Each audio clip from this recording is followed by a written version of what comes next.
Olá a todos, tudo bem? Como estamos? Gente, como eu tinha prometido para vocês, estou gravando esse vídeo para dar uma aula de cálculo estequiométrico para vocês, para que vocês tenham o que estudar em casa, além do material da aula. Bom, primeiramente, o que é o cálculo estequiométrico? O cálculo estequiométrico é nada mais nada menos que a gente quantificar o quanto a gente usa e o quanto a gente forma, ou o quanto a gente precisa de um reagente para reagir com o outro. Tanto faz. Mas a gente trabalha com quantidades. Primeira coisa que vocês têm que saber é acerto de coeficientes. E isso a gente já viu em sala de aula. Então pegue o material de vocês e dá uma revisada nisso, vale a pena. Outra coisa que vocês têm que saber são as relações estequiométricas. Primeiro, 1 mol equivale ao quê?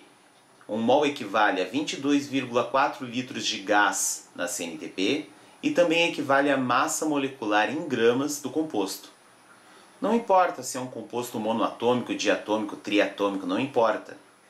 Aquela massa em gramas será a massa molar daquele composto, certo? Então, para começar com o exemplo, a gente vai ver uma reação que é bastante usual na indústria, que é a síntese da amônia. A síntese da amônia consiste no quê? Consiste na utilização do gás nitrogênio com o gás hidrogênio formando amônia no estado gasoso. E na proporção de 1 mol de gás nitrogênio para 3 mols de gás hidrogênio para a formação de 2 mols de amônia gasosa.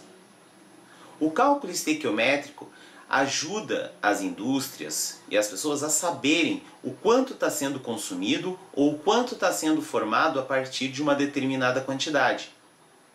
Nesse exemplo, a gente vai utilizar a quantidade de gás nitrogênio para a formação da amônia.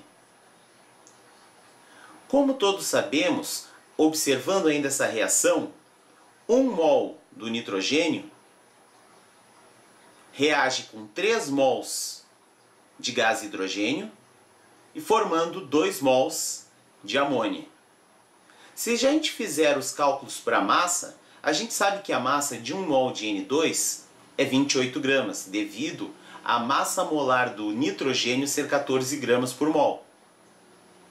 Nós também podemos dizer que a massa total de gás hidrogênio nessa reação, se a gente for levar a mistura estequiometricamente correta, é de 6 gramas, devido ao caso de nós termos 3 mols de hidrogênio e cada mol de gás hidrogênio ter 2 gramas de massa.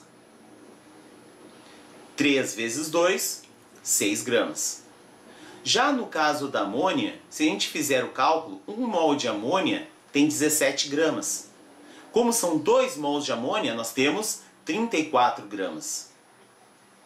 A mesma coisa nós podemos fazer com o volume na CNTP, levando em consideração que, quando tratamos de volume, falamos somente de gases. Então, como eu tenho 1 mol de gás nitrogênio, então eu vou ter 22,4 litros de gás nitrogênio. Como eu tenho 3 mols de gás hidrogênio, eu vou ter 3 vezes 22,4 litros. Que vai dar 67,2 litros. E como eu tenho 2 mols de gás nitrogênio, de gás amônia, então eu vou ter o quê? 2 vezes 22,4, que vai originar 44,8 gramas.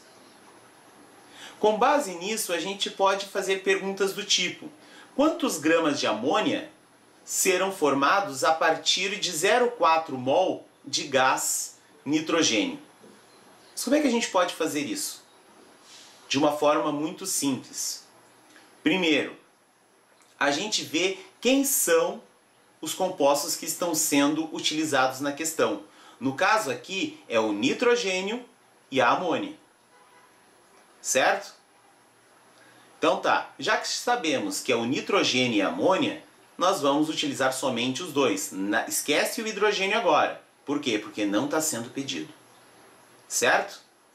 Então tá. Então a gente sabe que 0,4 mol de gás nitrogênio é o que é pedido no exercício. Então 0,4 mol de gás nitrogênio forma X gramas de amônia. Só que a equação química que a gente citou anteriormente fala que 1 mol de nitrogênio produz 34 gramas de amônia. Fazendo a regra de 3, a gente pode dizer que esse 0,4 mol de nitrogênio pode formar 13,6 gramas de amônia.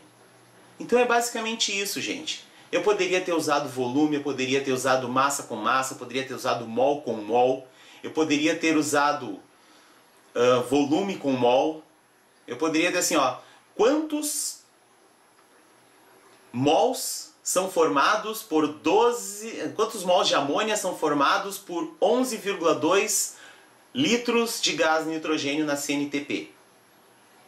Poderia ter feito essa pergunta. Considerando que esse volume é o volume para meio mol, o que a gente faz? A gente pega e divide o outro pela metade. Para a gente ter o nosso resultado da forma correta. Lembra da lei de Proust? A lei de Proust diz o quê? Se num lado a proporção é tanta, multiplica ou divide por tanto, do outro lado vai ocorrer a mesma coisa. Certo? Lembra que isso aí eu insisti com vocês em sala de aula.